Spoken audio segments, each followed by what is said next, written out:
रहरी में आंसू ए आओ ना आओ ना आओ ना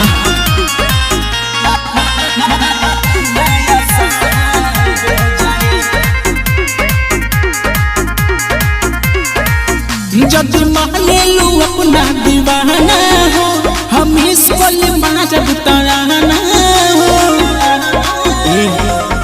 जब माने लू अपना दीवाना हो हम इसको मारब तराना हो। लेट जात करबू तो बवाल हो जाई।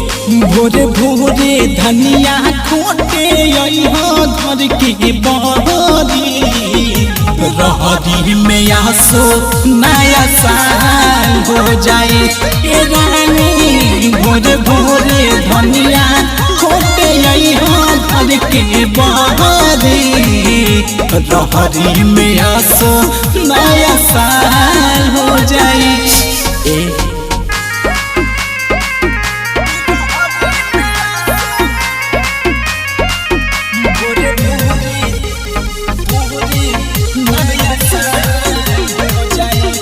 Music by Jittu Vinayak.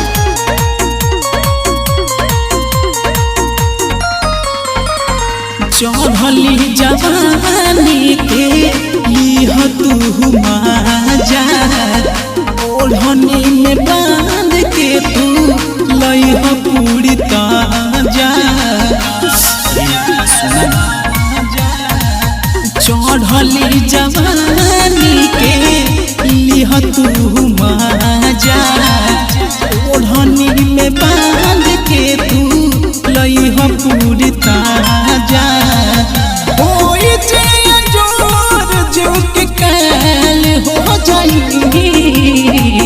भोरे भोरे धनिया खोटे यहाँ घर के बहरी रहरी में आंसू नया साल हो जाए।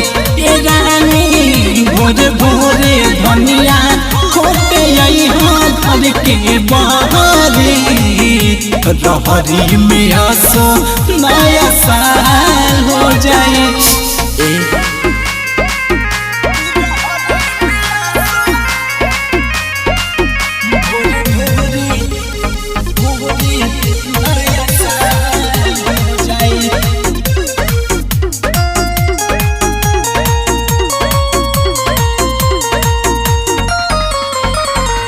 हमनी के पार्टी हुई खेतवा के आहारा पर पंकज जीतू रही हमनी के पहरा पर।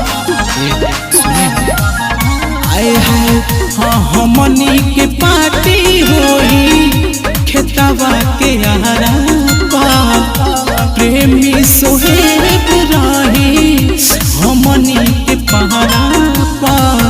देती हो चुमा माला माल हो जाई। भोरे भोरे धनिया खोटे यहाँ घर के बहरी रहरी में आंसू नया साल हो जाए।